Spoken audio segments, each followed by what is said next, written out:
Welcome back to A Celtic State of Mind. It's Thursday afternoon. I'm Paul John Dykes, and today I'm joined by John Paul Mason and Kevin Graham. Something of the old school guys. Remember all those years ago we met up in Stirling for a wee chat about Celtic and JP Celtic supporting life, and here we are all these years later. Now, I'm going to start right off the bat. JP, that jersey behind you, good memories and bad, isn't it? It took us through a kind of sticky patch and ushered in a new era, that jersey. Yeah, so you could say it's fitting for the current scenario potentially. But I know I do you remember that came out and then they recalled it because there was something wrong with the material. I do remember that. Yes. So obviously that's the second run. The NTL hasn't really survived well on the jersey, but I don't think is that still even a company? I don't know. That's a good point. I've never seen hide nor hair of them for a long time. They've probably been bought by some other multi-corporation. I think they were took over by BT quite soon after the sponsorship ended with Celtic. Yeah, that makes sense.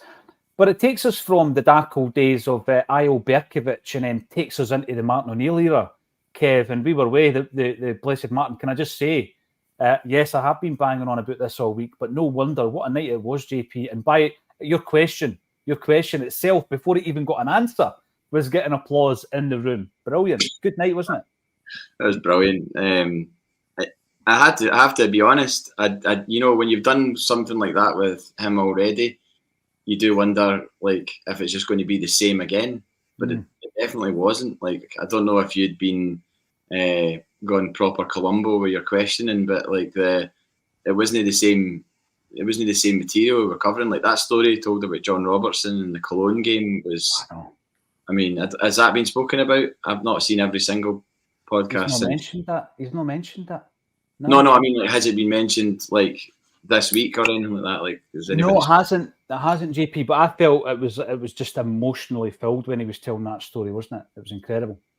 Well, the long and the short of it was John Robertson lost his sister and her husband in a car accident about 5 or 6 days before. Was it a quarter-final in European Cup? It was. Yeah, it was latter stages. I think it was a semi-final, JP. The semi. Yeah. Nottingham Forest were playing Cologne, and Brian Clough said to him, "Look, I understand if you don't want to play. I know that there's a lot going on in your mind right now." And John Robertson put his hand up and said, "No, I want to play." And then he scored a diving header in the game to put them 3-2 up. And Martin O'Neill was just like, I think he just had this kind of who cares attitude about everything. He was just like, well, and would he have scored that goal had he not played in that game? Well, obviously he wouldn't have scored the goal if he hadn't played in the game, but would he have scored the goal if he didn't have that kind of going on in his life? Possibly not. So it shows the measure of the guy that he played in that game, and it took Nottingham Forest to the European Cup final, first of two. Unbelievable story. But you're right. And when he was telling the story, JP, I was thinking of Paul Wilson. I remember not the actual game, but talking to Paul Wilson about the 1975 Scottish Cup final, Billy McNeil's final game. He was the hero, Paul Wilson, wasn't he, that season? And he had just got word that his mother had passed away. So, he was able to make the decision himself whether or not he played. He went on and he was the match winner against Airdrie in the 75 Cup final. So, great night. Great question by JP. And a lot of other great nights coming up. We're going to be announcing them very, very soon.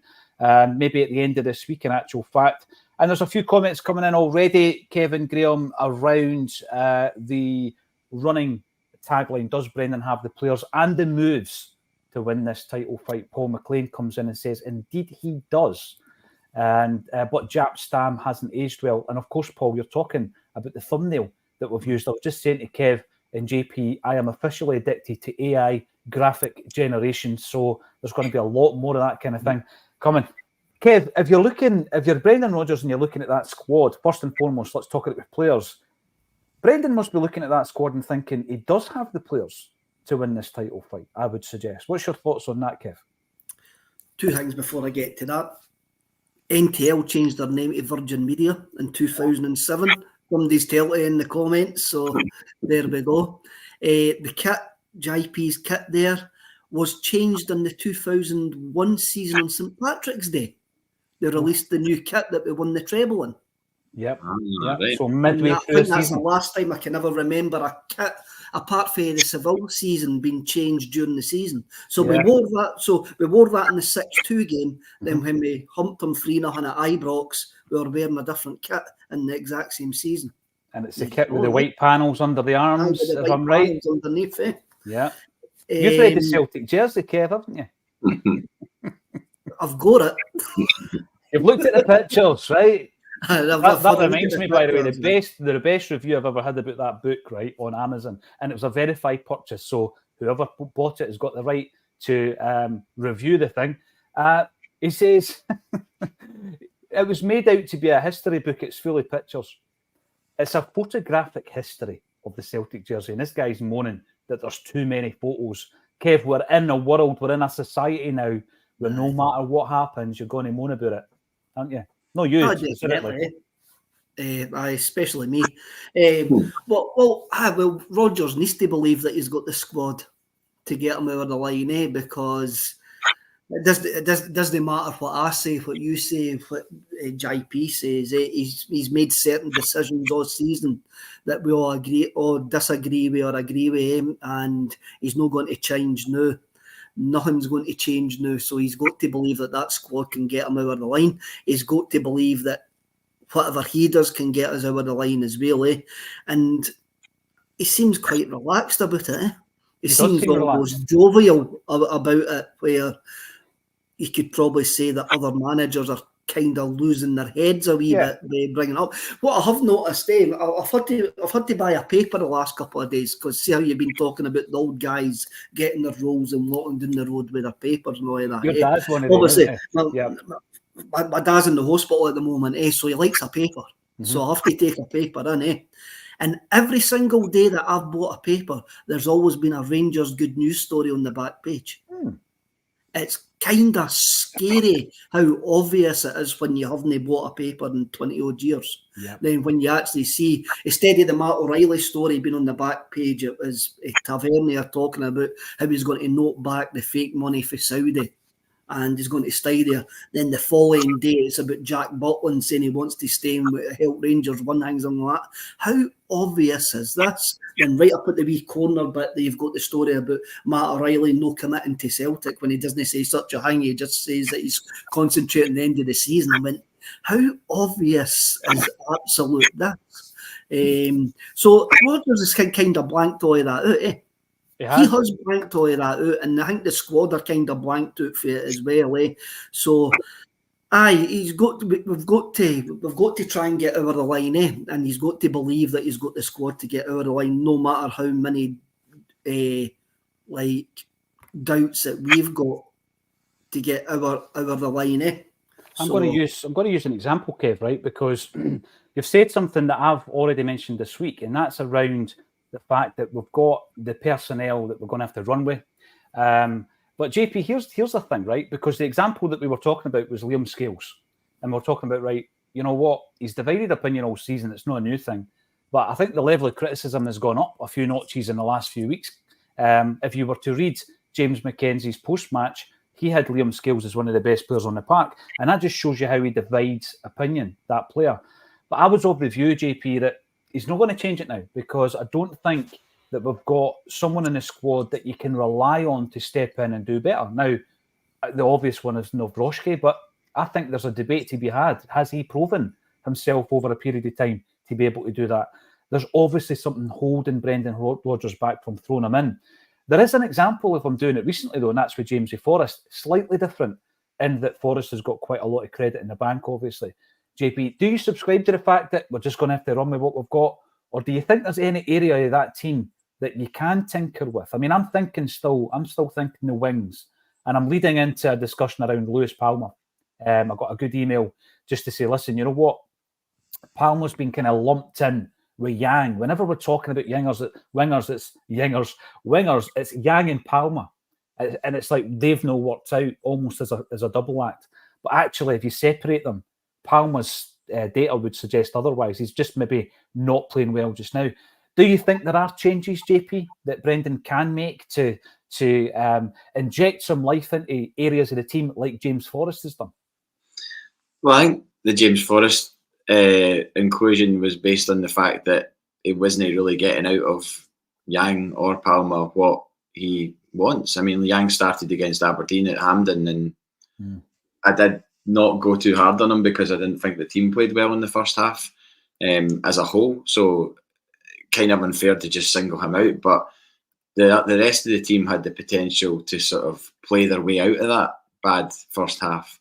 And I don't think that Yang has that. So he's obviously, he sees everybody in training every day. He sees Forrest potentially flying in training, knows that he can come in and do a job, knows that it's a role that he's played before where he's been relied upon in big games. He played him at the Olympic Stadium in Rome, and that was after that game that I kind of went, right, I don't think Forrest is a Champions League player anymore. Like, to be fair to him, he did have Yang on the other side in that game. Would it have made a difference if Maeda had been on the other side in that game and not Yang, in terms of that balance? Because everyone always talks about how Maeda brought out the best in Jota because of the different skill sets that they have, and Jota brought out the best in Maeda because, you know, we know what Maeda brings to the table. So I think the Forrest inclusion was not quite a sort of frantic throw of the dice. It was more a case of, I know what this guy can do.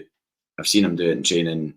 What we need is what he can bring, and then he brings it at the weekend with 2 really good goals. The first one of which was outstanding. I mean, probably one of the best goals he's scored in his career, I would say. I mean, like a snapshot volley into the bottom corner, virtually no movement on the ball. It was brilliant. So I'm really pleased for James Forrest because I guess I have defended him. I got a message from the guy that sits behind me and was like, "Oh, well done in your continued defence of James Forrest." And I was like, "Well, I've just never seen him as being somebody that should be slagged or, you know, heavily criticised." I mean, some people hate James Forrest in the Celtic support, and it's wild to me. So what did all those people do? You know, the people that hated Mikey Johnson when he scored those 2 goals at Dundee, weirdly enough, in the same fixture, and he scored those 2 goals. I'm right in saying that, right? It was Dundee. Yeah. People were like, "Oh, well, it's only Dundee, blah, blah, blah. Where's he done it in the other games?" James Forrest's 2 goals won us that game. In a must-win game, he scored those 2 goals. So all the people that give him such a hard time, what did they do on Sunday? Did they implode? Did they stay silent? Did they give him any praise at all? Do you know? That's what frustrated me about that. But to answer your question, in a roundabout way, I don't think that Liam Scales deserves to be dropped ahead of anybody else that's in those ranks, because he's not trusted anybody else all season. Nawrocki's been fit at other points in the season and he's not been brought in. And I think, given Liam Scales' step up to the plate this season, it wasn't his fault that our recruitment was bad in the summer.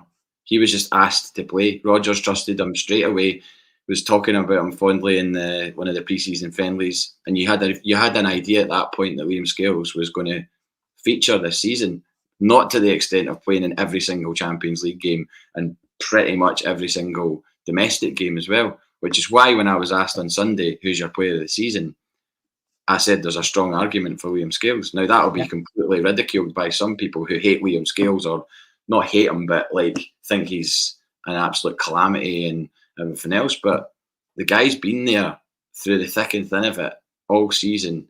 He is one of his fortes is last ditch tackling and everything else, but you need somebody like that in your team to put in those last ditch tackles.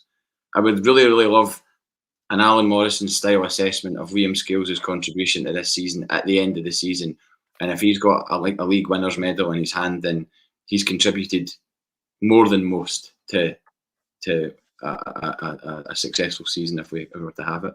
Absolutely. And when you're talking about the data, obviously Celtic are looking at that, JP, on a daily basis when they're looking at the start 11, but they're also looking at the conditioning of the players. And you know, I brought up a thing yesterday, Kev, in relation to Mike Nawrocki, and I think that things they're going to have to change this pre-season, because it's not a case now of going out and buying a player at that kind of price and thinking that's a big investment, because it's not. It's actually not anymore. I mean, For £3 million, you're going to get Lagerbielke. For £4 million plus, you're going to get Nawrocki. For £2 million, you're going to get Tilio. That, if you're going to shop in those markets more often than not, you're going to get a player of that ilk, that quality, and perhaps you won't use them as much. But one thing that astonished me when I was looking into it, just base level data, Kev, was that Mike Nawrocki, in his entirety of his senior career, has played 75 games of football.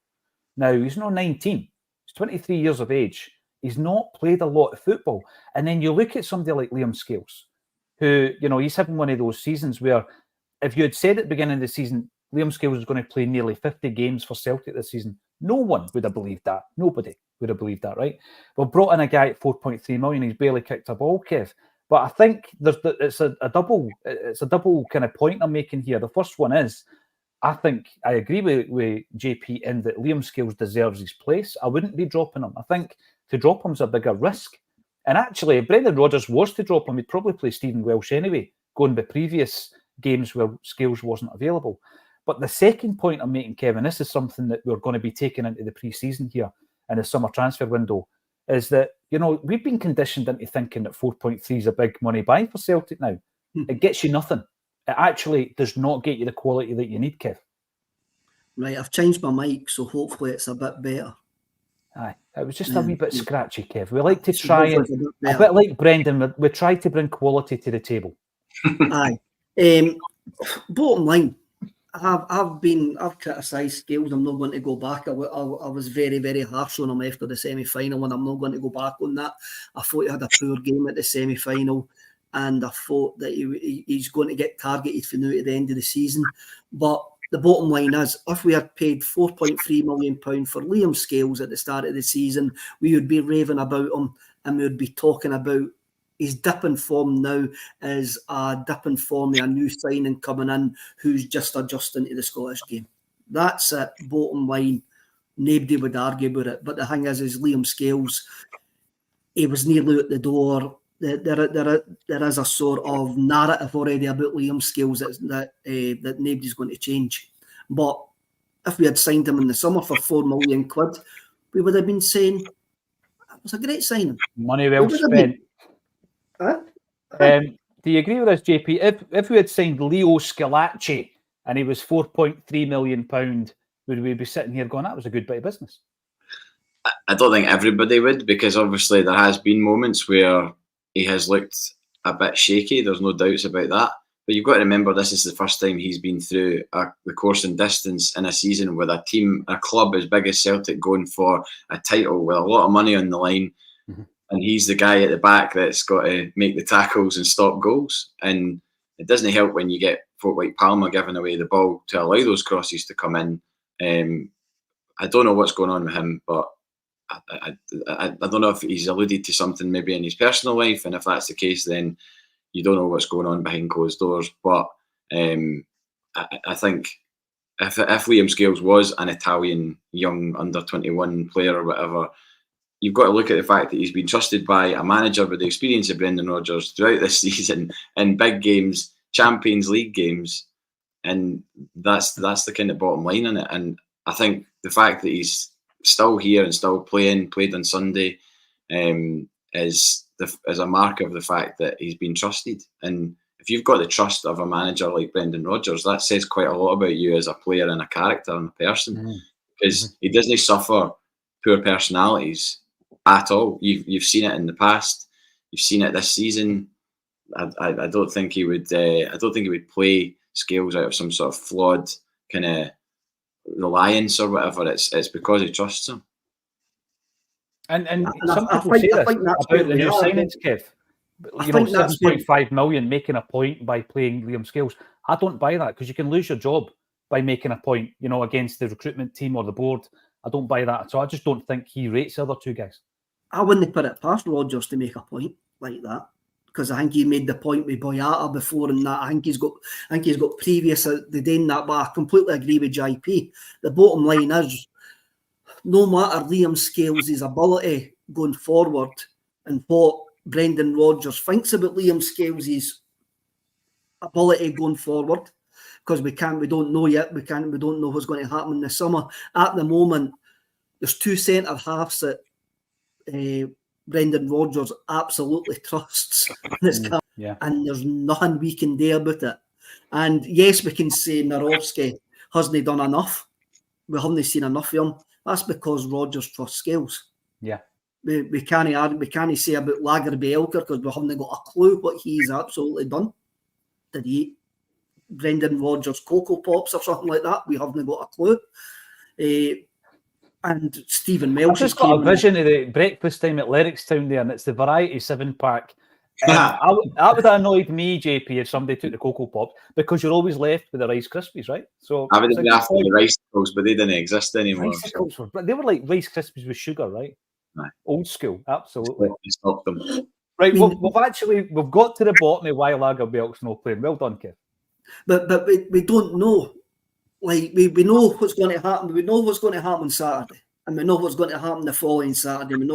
They're going to overload the back post to put pressure on Scales and Taylor. Last minute against Dundee, there was that many guys on that back post that actually got on the road at each other. Dundee actually played that all wrong, and there was Matt O'Reilly was there, and there was a whole load of Celtic players, a whole lot of Dundee players there, and the boy Mickey Mellon didn't actually really have a chance because there was that many bodies there, and that is what's going to happen. Unfortunately, a lot of the teams haven't got somebody as half decent as Junior Hoylett to actually put in two absolutely cracking balls. Yeah, it has to be spot on. The 2 goals that Aberdeen scored were absolutely spot on. They were great crosses. Mm-hmm. Yes, we could have done better. But that's what's going to happen. There's going to be overloads on the left-hand side. And we're going to have heart in our mouth moment over the next 4 games. Hopefully it's only 2 games and it's done and dusted, and the last 2 are just hang me like that. But I think Scales stood up on Sunday. I think he did. A couple of last... He's got a mistake in him.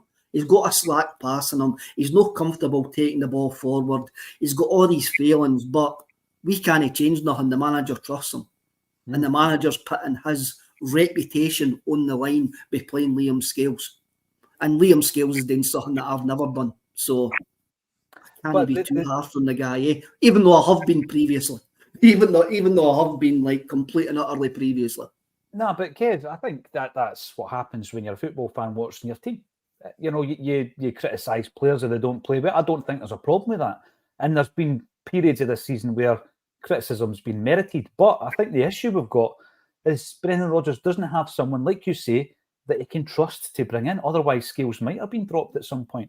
I mean, I found it absurd, right, that we were going into games like the one-each game at Celtic Park, JP, where we lost at 93rd minute. The 93rd minute equaliser. Was it the boy Watson that scored, I think, wasn't it? Decent player for Kirk. Was it Watson that scored? I think it was. Back post. Same area of the park, different left back.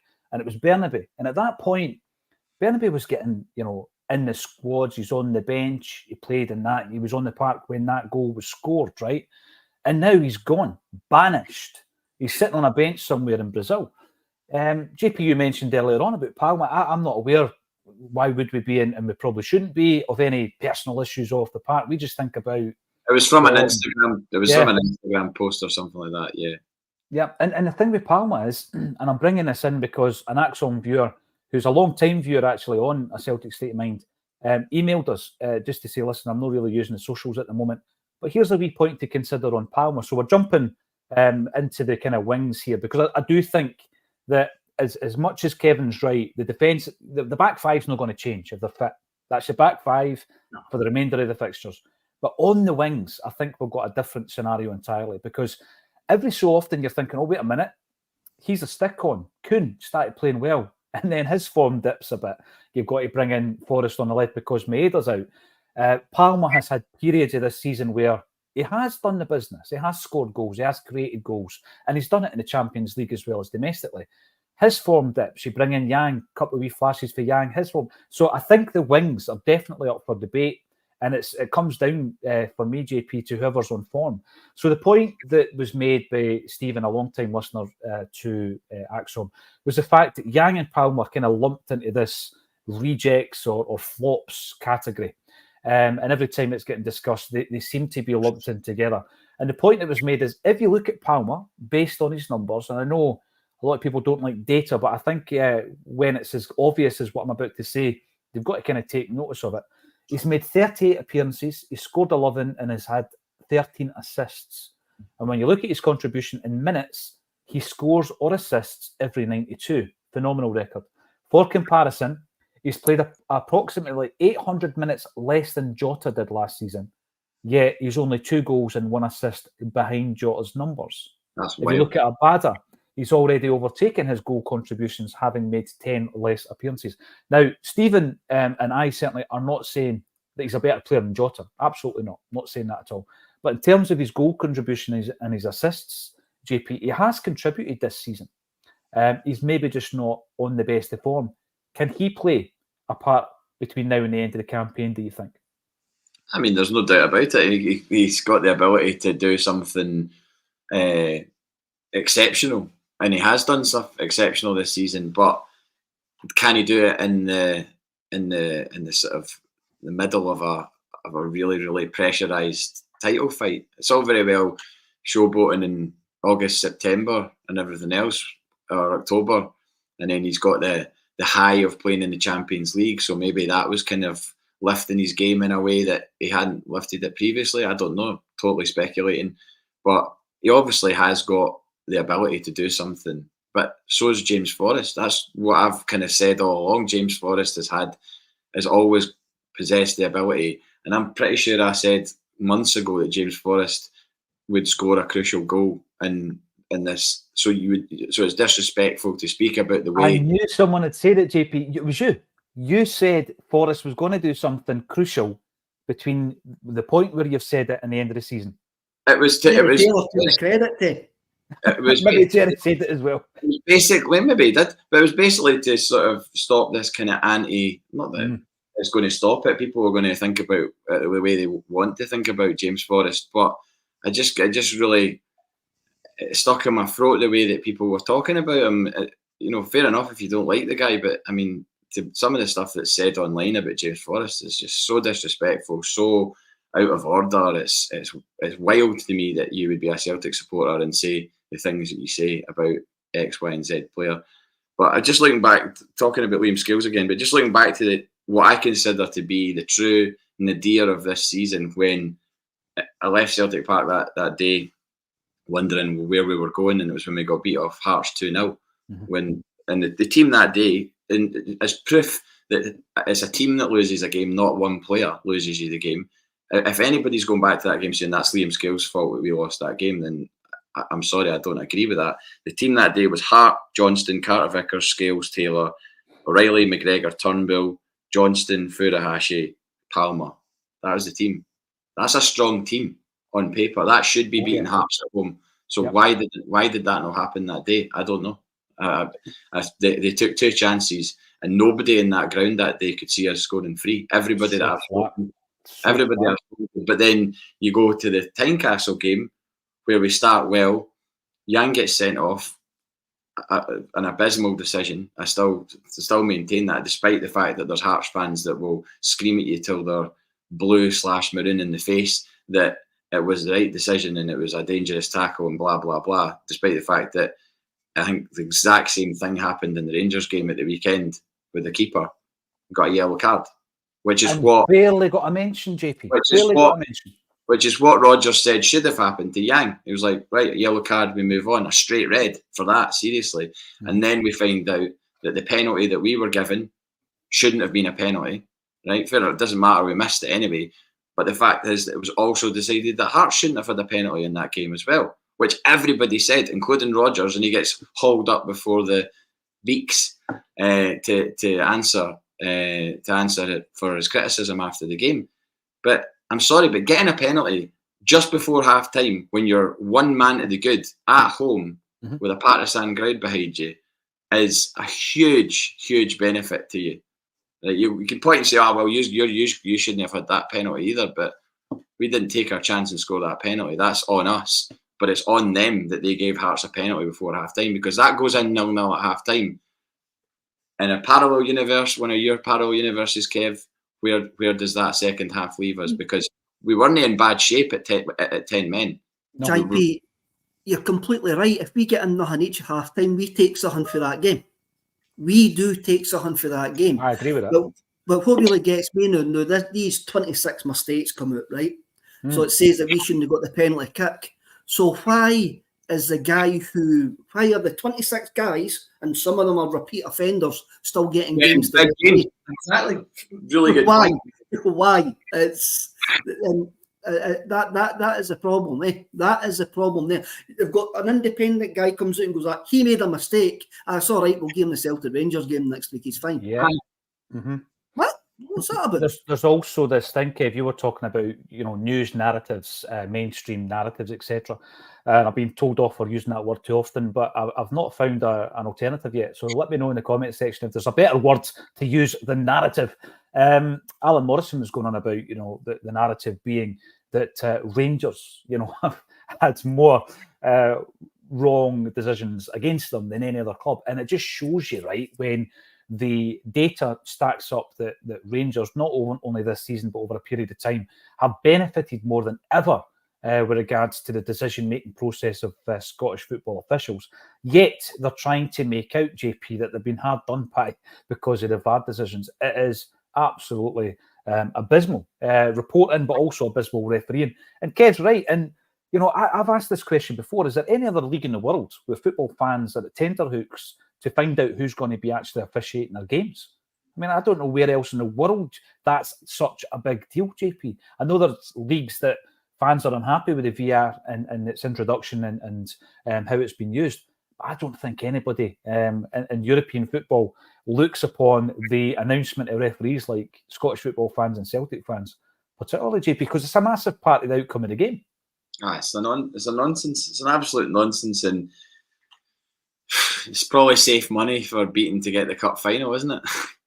I mean, who's going to get the Rangers game? Who is going to get it? Probably it'll be within that sphere of beating, and Robertson will be in there. I mean, these guys, Dickinson will be in there. These guys will get that game, and they can make a massive difference to it. If it is Dickinson, then that's a concern, considering some of the screenshots that were flying around yesterday. Because if they're made up, fine. I'll be happy to acknowledge that I look or sound foolish by bringing them up. But if they're real, that's a bit worrying. The thing is, JP, we started off the show talking about AI. Artificial intelligence is phenomenal as we sit here. I mean, just off the top of my head, they could do something like, put out a fake interview just to prove that somebody's alive, for example, and they put it out and we would all believe it. Well, some people wouldn't.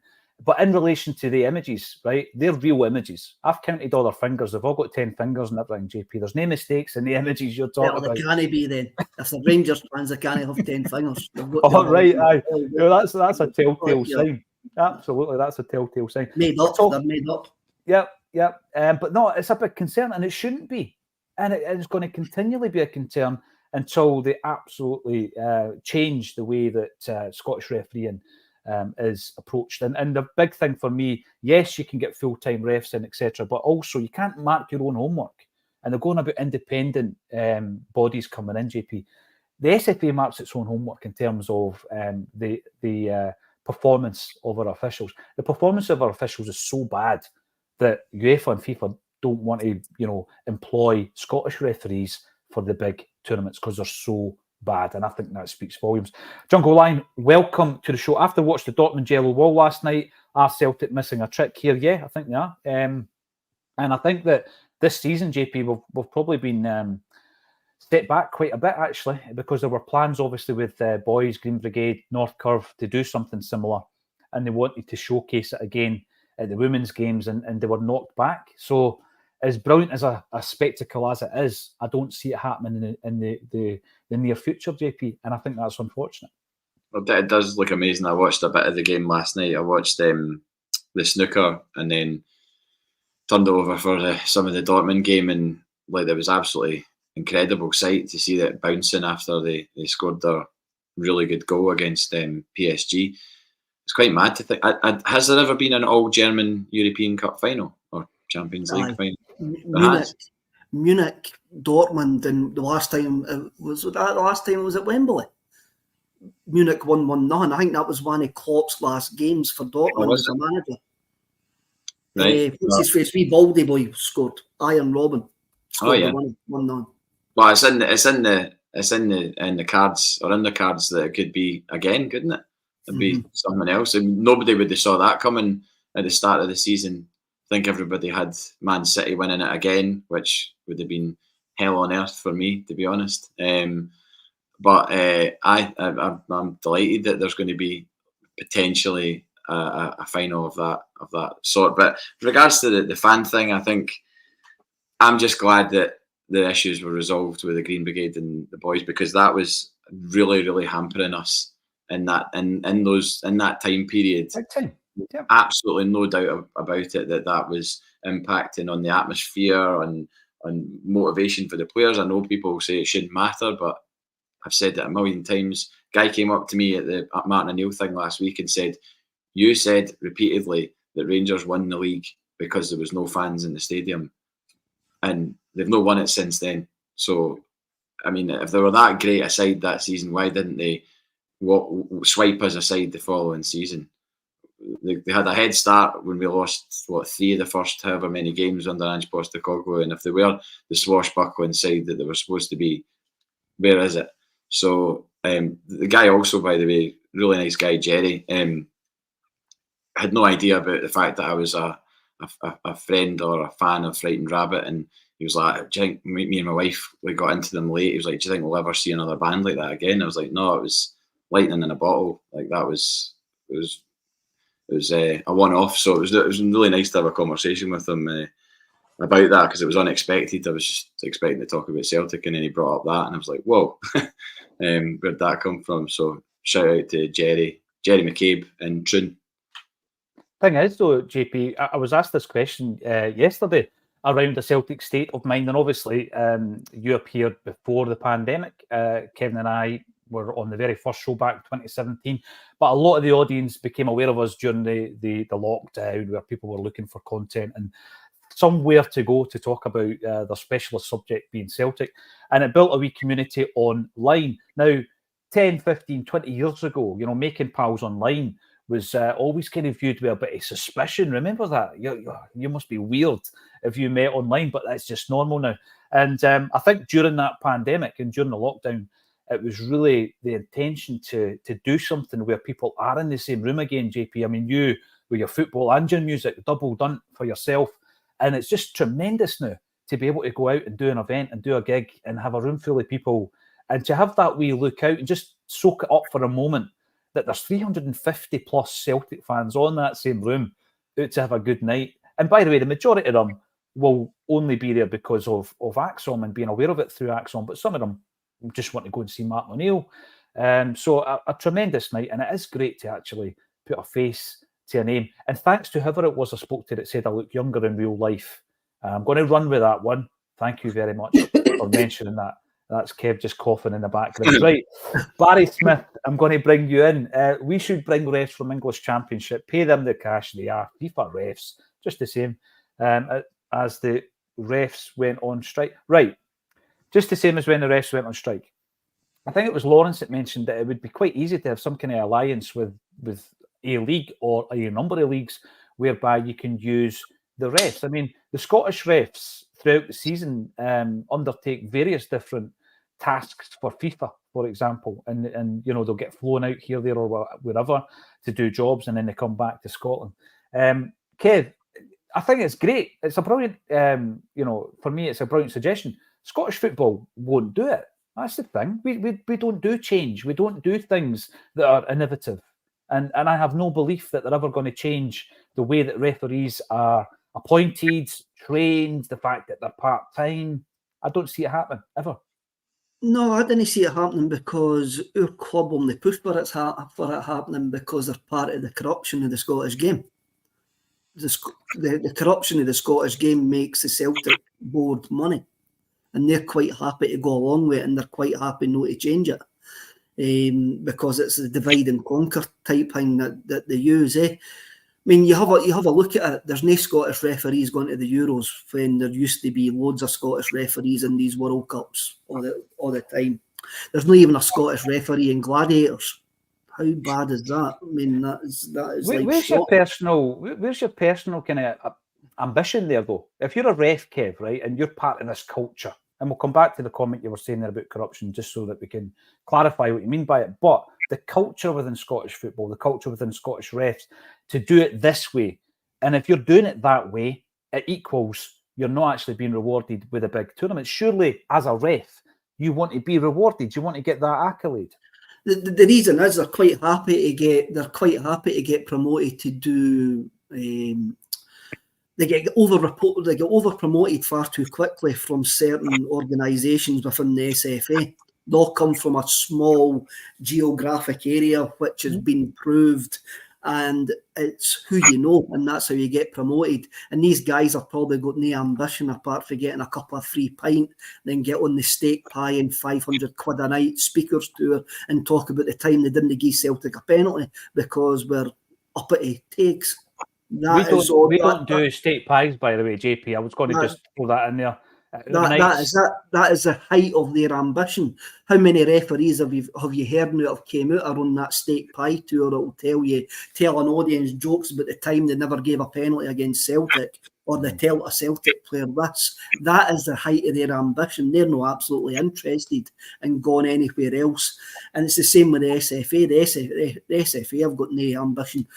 JP mentioned the snooker, and unlucky to John Higgins. I thought he was great against Mark Allen the other night, one of the best games of snooker I've ever watched. And John might watch this being over Celtic State of Mind, so keep going, John, if you are watching it. Barry Hearn is the biggest missed opportunity that Scottish football's ever had. That's the bottom line. And the SFA will never let an independent regulator come in, because it's the same way any sort of deep-seated institution anywhere in the world. It doesn't matter if you go in there to actually kick things up, you eventually just become the same, because it's institutionalised. There's institutionalised bigotry in Scotland, and it's always going to be there unless something drastically changes. And our club didn't want to change it either. On that point, before I go to JP, right, about our club not wanting to change it, are you talking about keeping a challenge alive? Are you talking about, comments made by the then president of the SFA, Alan McRae, when Celtic were running trebles for fun, that it was boring and that Scottish football needed a strong Rangers? Is that what you're talking about? The fact that our club buy into that or play into that kind of, I'm not going to use the word narrative, I've been given a new word, portrayal or chronicle. There you go. Okay, nice. Is that what you're talking about when you talk about corruption, Kev? Aye, I mean, you have a look at it. Our current chairman told us that Rangers being liquidated would cost us £5 million, and he was fuming about the fact that it was going to cost Celtic £5 million. Our chairman wanted Rangers back in the top flight after they got liquidated, because it was good for business. The Scottish game is heavily weighted in favour of both Celtic, of the old firm, because it's the only thing it sells, and it's the only thing it makes money in absolutely the Scottish game. And our club are complicit in this. Competition is good. Competition is good for the game, and our club will do anything to keep the competition alive. And that means they will not push for change. We have a financial advantage. Rangers have a financial advantage over the whole of Scottish football as well. Both clubs do have. Scottish football's heavily weighted in favour of two clubs, but Rangers have also got the other weighted favour of they're not as rich as us. They're maybe bigger than us support-wise in Scotland. They're not as rich as us, but they've got the institutionalised favour as well, that they'll always favour Rangers to keep them competitive. Right. The game's corrupt, and we're part of it. JP, I'm going to come to you, right? Because the word corrupt's strong, but we've seen in football in the past corruption exists, right? And some might say it's rife. I mean, you've just got to even look at the very highest level of football globally to know that does exist. But there's going to be people watching this show saying, "Oh, you're off your head, you're paranoid, you're this, you're that, keeping this alive." Not paranoid enough. What would you say to that, JP, in relation to it? Because I think there's a part of me that's, as a Celtic fan, wants Celtic to be the best we can possibly be. And I don't care if that damages your nearest or your oldest or your newest rival. It doesn't. I don't care. I don't give them a second thought, JP, as a Celtic fan. But what Kev's suggesting is that in terms of the bean counters at Celtic Park, they reckon that to have that rivalry is good for business, right? Absolutely. I mean, personally, I would much rather to see in my lifetime Celtic playing their football elsewhere, because I think that in terms of Scottish football, Celtic are an anomaly. You look at that balance sheet, Celtic should not be making that level of money in Scottish football. And if we want to progress and we want to compete in Europe, it won't be here. It won't be within that Scottish game that I think Kevin has quite accurately described. Where are you in this argument? I mean, this wasn't something we were going to discuss, but the discussion has led us here. Where are you in this discussion? I mean, I couldn't honestly sit here and say the same as Kevin, be like, it is this or it is that, like, and deliver it as what Kev believes to be fact. That's based on what Kev's read and watched and everything else that he forms that opinion. What I would say is that were it to be presented that was fact, I wouldn't be surprised, because there's been so much that has happened in my lifetime that points towards that being the case. I was talking this morning actually about the existence of UFOs. UFOs have always been widely kind of mocked and it doesn't exist, but I was talking about the fact that a US defence official has whistle-blown on the fact that they do have alien craft in possession of the US government somewhere, whether it's Roswell or whatever. But so when something like that, if something was to eventually come out where something's proved against Crawford Allen, I mean, why did Crawford Allen come out and comment on the Kyogo offside and yet has commented on nothing else? Like, why was that a soundbite that had to be made by him at that time? That those sort of things feed into this narrative. And I think he was on holiday, JP. He was on a family holiday at the time. Yeah, even more mental. But I just think that there's like the Jim Farry thing with Cadetti. That was in my lifetime. Yeah, happened. Absolutely. I mean, that happened. Like, you could, whoever you are, you could come back and go, you're talking. No, but that actually happened. It's been proved. The guy was found guilty of holding up a transfer that would affect Celtic's season. Why? Why was he doing that? Just because he felt like doing it that day? I don't think so. But that would be where I'm at. If it was to ever come out and there was a proper thing blown, the whole thing open, and the way things are going with modern technology and media and everything else and emails and everything's stored and everything else, you know as well as I do that information could become public knowledge at some point if there was anything overly damning that proved everything that Kev's saying there. Yeah. Just want to go back to those decisions that were reviewed on the VAR thing. You've got to have a fibre of sympathy for Hibs. Hibs got given a penalty against them that they've said yesterday wasn't a penalty. Everybody that watched that back, that penalty that Hearts got at Easter Road, I think it was, and Hibs are winning 1-0 at the time.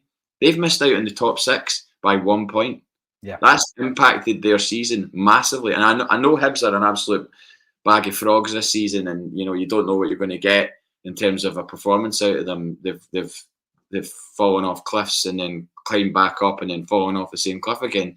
But that in that one individual game where points were on the line, Hearts got a massive get out of jail free card, and it's been proved that it was the wrong decision by referees who have been able to watch it repeated times in wherever they are. It's the same with the Wata handball. Like, you watch that a million times. Like, how have you come to the conclusion that that's a penalty when you've got it's not as if it's a knee jerk. Right, there you go, that's a penalty, and they've got no time to look at it. The whole point in VAR is that they get a chance to look at it 2, 3, 4, 5 times, and if it takes a minute or 2 minutes and they come to the right decision, then everyone's fine with that. But to take a couple of minutes and then come to the wrong decision is bananas to me, and is why everybody, not just us, are going nuts about VAR being a thing in our game. So, and I'm glad, JP, that in a way that other teams are angry about it, because it's not just a Celtic paranoia thing. And by the way, talking about UFOs, before we move on, they've renamed it, haven't they? So that because UFO has no credibility, so they've renamed it. Yeah. But as soon as you said that, it took me back to your pal Stuart Braithwaite's book, And Spaceships Over Glasgow is what it was called, of course. The founding member of Mogwai. And he was talking in his book, wasn't he, about the fact that there was so many UFO sightings above some place near Falkirk. Where was it again, guys? Bonnybridge, right? Aye, Bonnybridge. But there was like a community get-together, like there was councillors and all that there to discuss what was going to happen. And Stuart went to it, and he says there was two guys that were like really asking really difficult questions and making a nuisance of themselves. And it turned out, Kev, that it was Arab Strap, who of course were from Falkirk. Brilliant, loved that. Sorry, Kev, I cut you off. You were going to say something there.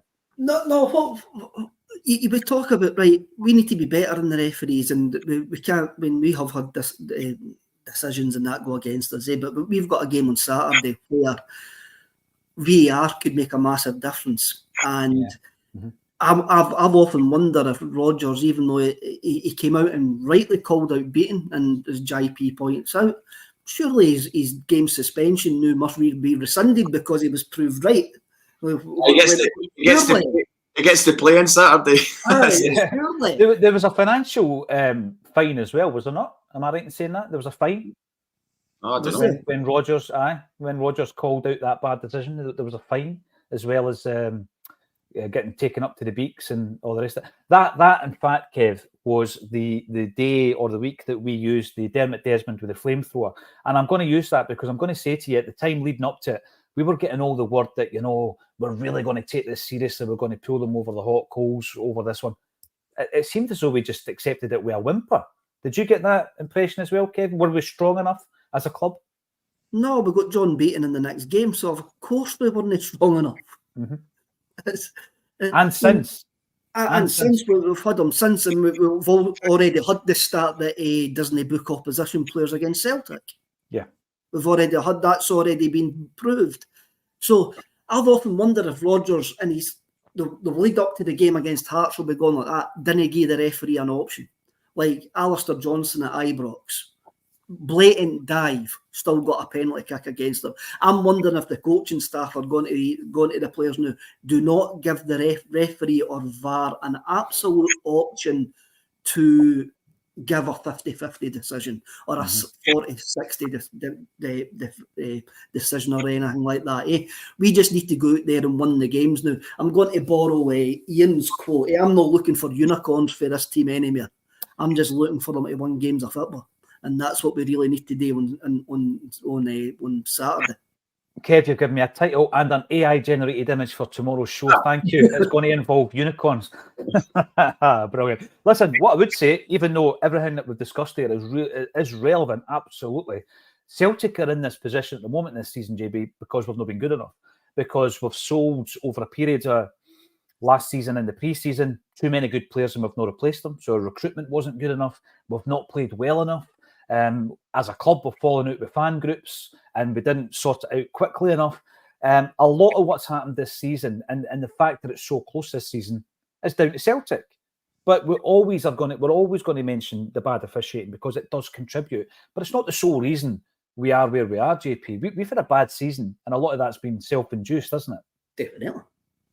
Yeah, I mean, there's no doubt about it. There's been a frayed season at best, where there's been times where you've heard people saying they want Joe Hart out in January. I know. Now, Joe Hart's been lauded as a potential player of the season, but how many people say get rid of Jamesy Forrest in January, JP? So many people were saying at the start of the season, not even giving Joe Hart a chance this season, just going, we should never have kept Joe Hart on for another season. We should have spent the money, got a new keeper. People wanted him gone in January and a new keeper bought in January. What does that do to the team morale and the structure of the team? Rodgers stuck to his guns, was like, nah. I would be very surprised if a goalkeeper was even on his shopping list in January. I think a left back and a striker was, and he got one of them. And he got a winger in because the wingers that we got in weren't good enough. So I think the mere fact that he took over from Postecoglou and was trying to fill that void. The Japanese players had a good relationship with Ange. It would seem that most of the team had a good relationship with Ange, and then suddenly you've got a guy coming in who's left previously, come back from the English Premier League, and nobody knows that much about him, really. The only people that knew him was Carl McGregor, James Forrest and Scott Bain, Ralston. That's it. Everybody else is he's a brand new person to deal with. And that in itself, which is why you've got to give credit to them in the sense that they had to replace their PE teacher in November with an actual manager. And that actual manager has turned things around for them. And to an extent, obviously, we've yet to see if we can take it right to the end or not. But he got them on a run, topped their Europa League group, all the rest of it. So you've got to give credit where credit's due, because they've had to deal with disruption as well. Certainly, I'm not buying the fact that we're just supposed to forget that Michael Beale was the manager for the first few months of the season. He was the great white hope of what was going to come, and he was the mastermind behind 55 and all of that nonsense, right? So you can't just then write him off as like a kind of, it wasn't our fault that he was employed. So, but what I'm trying to do is give some sort of credit to them for dealing with disruption in their season. But we've dealt with disruption from the fact that we lost a manager who won a treble, and then the expectation is that Brendan Rodgers just arrives and then wins another treble. It's no as easy as that, as we found out losing at Kilmarnock in the League Cup. It just goes to show that the quadruple treble that we won is wild, that we won that, and that stands up there with the 2 9 in a row, as far as I'm concerned, because it's something that will never happen again. We're not doing that anytime soon, and we're not going to do it anytime soon again either, I don't think. So I think that needs to be remembered. It needs to be remembered that we won that quadruple treble in an empty stadium at Handon, and none of us went to George Square. None of us were running around the streets in the middle of a lockdown, breaking the rules. But apparently that's what would have happened if we'd done anything significant at that time. The thing that you said there regarding the quadruple treble, you're right, because no matter how good you are or how dominant you are, you're going to lose a cup game from time to time. And for that 4 seasons not to do that was just unbelievable. And I believe in my lifetime that we will see another 9, potentially 10 league titles in a row. Because I think over the piece, even when you're not at your best, as we have shown this season, you can do enough, unless it's a disastrous managerial appointment or it's a disastrous situation globally that you've got no control over. Celtic will win a 9 or a 10 again, I'm pretty sure, but a quadruple treble, I don't think so. I don't think that's possible. Liam Scales, by the way, here's one for you. We were talking about Liam Scales earlier on, guys. His contract, he's into the last year of his contract at the end of this month. We've not signed him up on an extended deal. I think there were discussions during the season that we would. There was interest from Anderlecht. They were talking about a £4.5 million bid for Liam Scales. Kevin Graham, is he a player that we need to sign up? You're quiet. No, you're back. Sorry. The fact that I've took a big intake of breath means that I'm completely on the fence with that. It depends what happens in the summer. Again, being the sort of the club that I like us to think that we are, I think that he maybe deserves a new deal. But then is that just romantic nonsense? And if we want to do anything, should we be giving him a new deal because is he of the quality that we actually need? So no, I'm actually on the fence with that. I'll leave that up to Brendan. I would say. Go on, you go, JP. Well, I would say if you compare his situation to the likes of Anthony Ralston, right? Liam Scales has played a full season as a first-team starter for Celtic. Would deserve a contract more than what Ralston contributed to get his new deal. Because Ralston was given a new deal, a 1-year deal, when Ange came in before he virtually kicked a ball for him, and then got a new deal on top of that, didn't he? So the contribution Anthony Ralston made in those 2 seasons with Ange Postecoglou pales into insignificance versus what Liam Scales has done this season. Do I want Liam Scales to be the starting centre-half next season when we're going into the Champions League? If we're going to the Champions League? No. I'd rather we sign somebody. But to have Scales as a squad player, if that is indeed what he wants to be at Celtic, he might not want to be. He might want to go and play first-team football. If he's told, look, we're going to sign a centre-half for $6 million in the summer, who we want to play alongside Carter Vickers, you'll be the number 3. We're going to sell Nawrocki, we're going to sell Lagra Bielka, Stephen Welsh, who knows. But if that's the conversation that's had, then it's up to him whether or not he wants to be that person that fills in at centre half and plays 20 to 30 games as opposed to 50.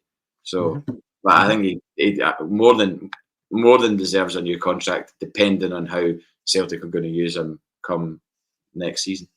I agree. I think the defence, you could actually go right through that back five, actually. And I would say, JP, that Tony Ralston, who you've mentioned, Stephen Welsh, Liam Scales and Greg Taylor, for me, are all the same level, but they're a backup. They're not your first pick. And I think that's one of the issues we've got at the moment. We're playing two backups every week in that defence, because I don't think Taylor should be, if we want to progress as a football club, I don't think he's your left back. And I don't think Scales is your centre half either. But to have them as part of your squad and as backups, 100%, you want that type of player in your squad. And I would give him a 3-year deal on the back of what he done this season. Definitely. What I'm thinking, Paul, I've got a kind of feeling this is the end of something.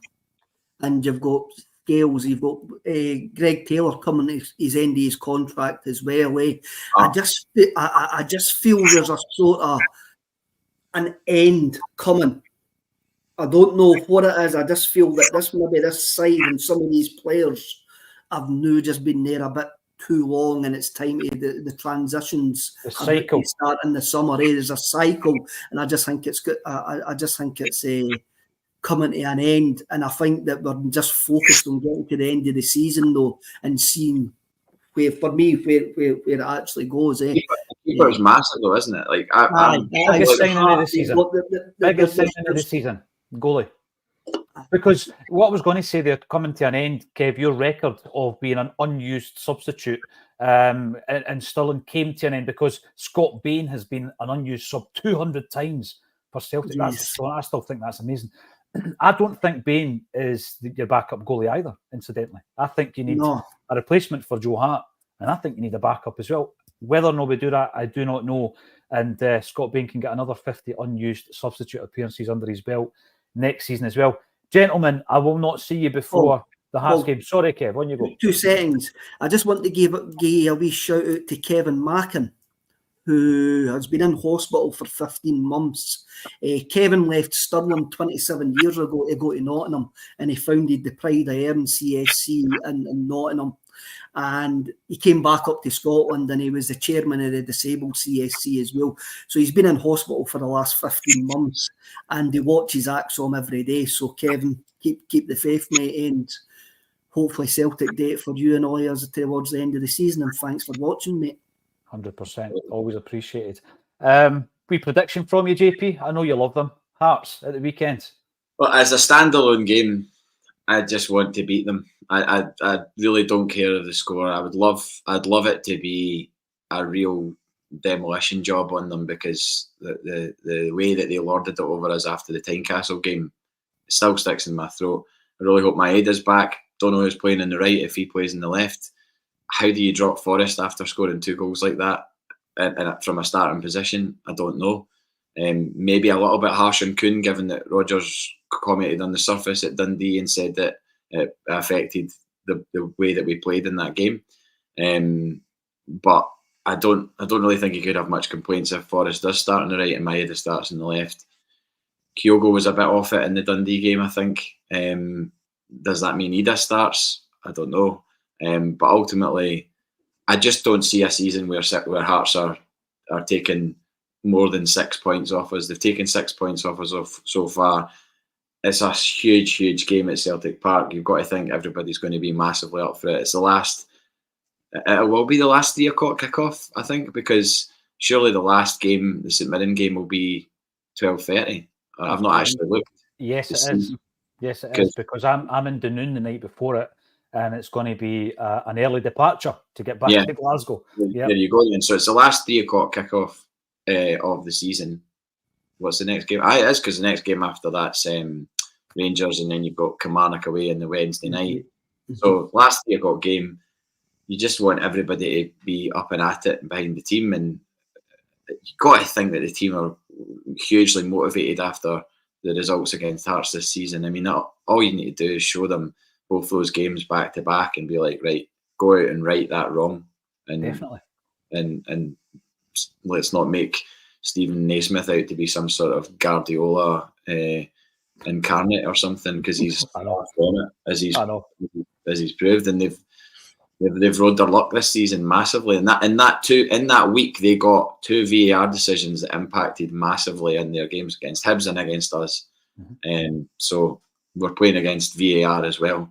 Clearly, we're playing against VAR.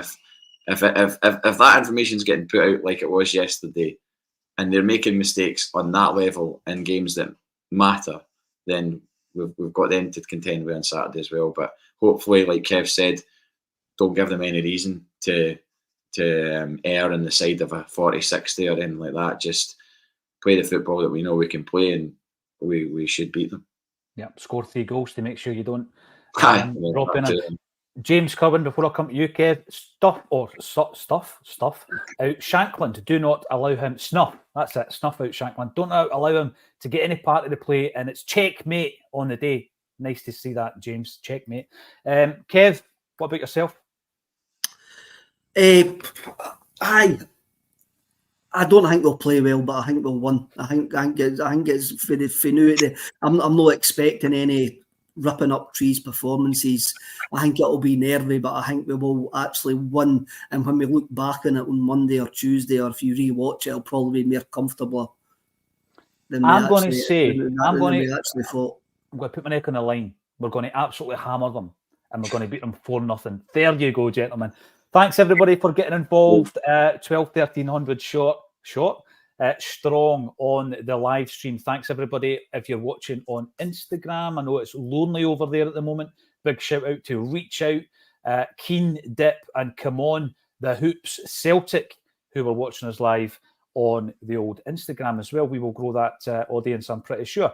All that's left for me to say thank you once again, JP Mason, and to Kevin Graham for joining me on A Celtic State of Mind. Cheers, Paul. Cheers.